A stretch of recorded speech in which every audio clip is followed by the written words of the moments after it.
Hey there folks, beautiful day out today and a little out of its element, but here we got a Polaris Assault 146 and this customer specifically dropped his sled off for us to work on. He's looking into getting springs, revalve, as well as his yearly service. We're gonna get that set up for him. Stay tuned.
All right, so these are the shocks, Walker Evans shocks that we have in to set up for the rider. They have just over 2,000 miles on them, so they're in relatively decent shape. However, that is about the appropriate time that any shocks, especially snowmobiles, should be thinking about getting serviced. These shocks don't have a lot of damage, but we always go through and look at everything on the shocks. Biggest things are going to be mounting bushings and bearings, shafts, the chrome, if there's damage, rusting, pitting, if they've been hit by anything on the trail. These shocks are going to be getting complete calibration kits and spring kits, so we're not as worried about those. But these shocks, even though they are relatively low mile, some of the things that we do commonly see and will get replaced are these Heim bearings. These are seized, rusty. Oftentimes they'll be cracked. They are made out of nylon plastic. They're not a very high quality. We do replace them with a full steel housed Heim bearing. The other things that are common, again with mounting, center shocks. This one is not bad, but it's just starting to wear. These have a polyurethane bushing system in them, and these front track shocks see a lot of damage on these eyelets, sometimes to the point where this whole cap has to be replaced. We have an upgraded brass bushing system that we're going to put in there. Otherwise, we look at insides of reservoirs, insides of bodies, check, make sure that there's no damage, whether from wear and tear, high mileage, or just manufacturing damage. We do see occasionally stuff comes in that has defects. One of the things that we did see on this as far as damage, this shaft, though these shocks have never been apart before, we have seen this before. The lock nut that they use has grabbed these threads and caused them to damage during the removal of it. There's no way around it. You pretty much have to take it off and assess it. If it's not too bad, try to rethread. This one's pretty rough.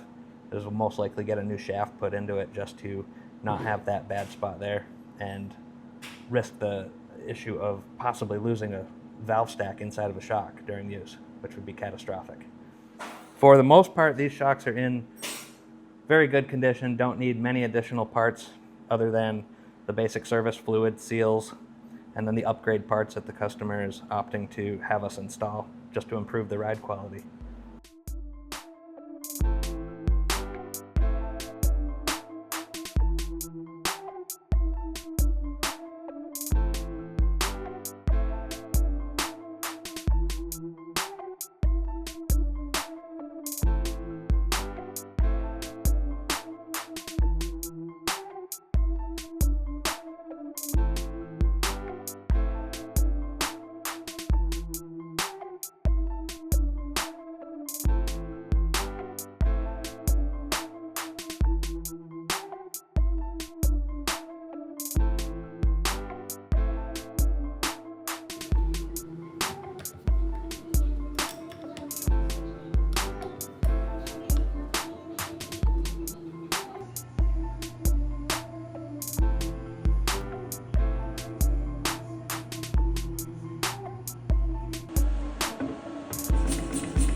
So we got the shocks all back together. Just a quick overview on what we're doing with the Assault, kind of our approach, why, how we got where we are.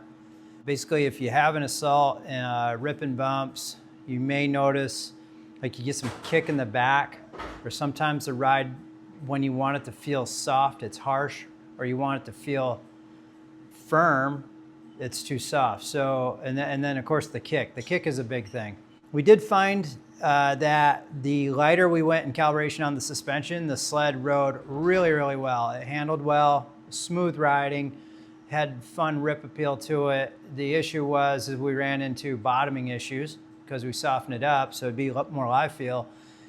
What happened at that point is now we're trying to go back in and build back in bottom resistance, and of course we brought the harsh feel back to the sled where it didn't feel like it had good movement. So we ended up developing a linkage system after reviewing the suspension, how it works. We developed this linkage system, and essentially what this does is it changes the relationship of how the rear suspension compresses to shock motion. And we added leverage with the linkage, and that allowed us to run a stiffer calibrated shock with the added progression, softened the ride of that shock, and then it also made it stiffer. One of the notable things too is we ended up running stiffer springs on the front. We are big on the dual rate spring systems. Some of the springs we changed here was more of a narrow gap setup, so we can preload. We run a fairly stiff combination, like upper, similar to stock initial rate, but then your mainspring rate is quite a bit stiffer than stock. And what that's doing is it's supporting the front of the sled. And so the more we hold the front of the sled up, it reduces the amount of impact the rear suspension is receiving. That really helped. Having the stiffer front suspension really helps with the kick. And keeping that sled pretty flat. For most rider weights, we are using stock torsions. That sled's got a pretty good variable for the factory torsion springs. We'll show later in the video a setting ride height and kind of go through that. Big thing, we've got the front track shock spring, as mentioned earlier in the video, was updating to a metal bushing in the eyelet. We constantly see these come in and they're wore. This blue body cap's pretty expensive to replace when you have to do that. So, picking up the brass bushing is key. I-valve is our valving system. We have that throughout. It does address the secondaries in there. We have found improvements that can be made on the OE secondaries for walkers. So that's a pretty big update. Also, I-valve system really is what changed the game for us because we're able to be more consistent, repeatable, improve the specs. But that's the biggest thing. In the Assault, what we're trying to do is just, improve trail comfort, good feel, also reduce the kick. That's pretty common, and and try to maintain a good amount of bottom resistance so you can, stay in the throttle on the rougher trails.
Hey guys, we just got everything thrown back together here, and now we're going to go through and set ride height. So we're going to simulate his weight with a series of a rider, which today will be possibly myself or someone else similar to my weight, and then also some dumbbells. And that way we can get the torsion spring preload and the preload set on the springs for the customer. So yeah, check it out. Hey guys, so the front shocks here, typically preload, we're going to double check, just make sure the measurement on both sides is the same. We'll typically send or run these around 10 to 15 millimeters of added preload to the spring stack itself. Basically, this is more of a narrow gap setup versus a wide gap setup, means that you'll probably not much past ride height. you'll be crossed out and ride more on the mainspring. That helps with a little bit of flat cornering, keeps the sled up in the travel. Usually if you push down on the front bumper, you can see that you'll be pretty near crossed out here. So when you get into the bumps or you load the sled, you're doing pretty good. Your A-arms will settle down and be a little bit more flat or level for that cornering. So that's usually how we set those dual rates up. We don't really have a specific bumper measurement, right? So we just take and we set the preload on the front. We're kind of looking for an angle on the A-arms. We're not looking for like a textbook perfect flat A-arm. We get a ton of questions about that. I think a flat A-arm would work well for you if you're strictly on fast groomed trails. But again, when you're riding that low in the travel, you have to increase spring rates to an uncomfortable level to combat sitting so far 50% plus into your travel. So usually you want a little preload, you want the front end to be responsive. That's usually the way we go because you're just in such a variety of terrain and it's so mixed conditions. Just trying to get something that works pretty decent generally everywhere. That's the goal. So for the front track shock, we typically always start with about minimum preload. Minimum preload in our reference to that means there's enough tension on the spring to safely secure it to the shock with the mounting hardware. You don't want the spring and the spring clip falling off. We measure preload by the length of the spring. And the front track shock is typically started at loose, just enough tension again to safely secure to the shock. No specific measurement, but just enough common sense there to secure it. Further adjust as needed to personal preference though, that's the key. Limit strap, typically always in stock position. We really don't tune with limit straps very often. I mean, that's kind of specialty. The purpose for the limit strap in the vehicle generally has to do with a load displacement issue from the rear. So when the sled comes down, lands on the rear idler wheels, it helps take some of that load out of the front track shock. So that's usually why the limit strap's in there. We generally don't monkey with it too much. So that's a front track shock setup. No specific measurements there. Again, you can further adjust. It can add to help setting ride height. If you're on a trip with backpack, stuff like that, you can also use some preload in the front track shock there as well. So yeah, we'll show you how to do the rear. Okay. Now, getting started to set rear ride height, one of the things we like to see is that the rear of the suspension acts like it wants to set in by itself. It's really hard on a snowmobile to get a suspension to set in. It's nice to have a little bit of set in, means that you're balanced front to rear. So getting started on rear ride height, we are going to start with the sled lifted up, topped out, so we know there's no free play. We're going to come over, we're going to measure from the rear bolt, mounting bolt, or you can also measure from the tunnel at the same location. So choose your preference. I usually like to round up, get myself a nice even number, like 18 in this case, and we'll use that for a starting. Now that's my extended length, okay? That's my suspension topped out. We want to sit roughly 1/3 in the travel. Snowmobiles maybe a little less because there's not a lot of travel there. So sometimes a little higher in the travel is good. So let me get a rider on this thing and we'll measure it up. So we have our vehicle loaded down. In this case here, we've got our rider sitting in normal riding position. We've also compensated with the dumbbells here for the customer because he's going to carry a little extra weight, riding gear, things like that. So what we're going to do now is just double check our position here.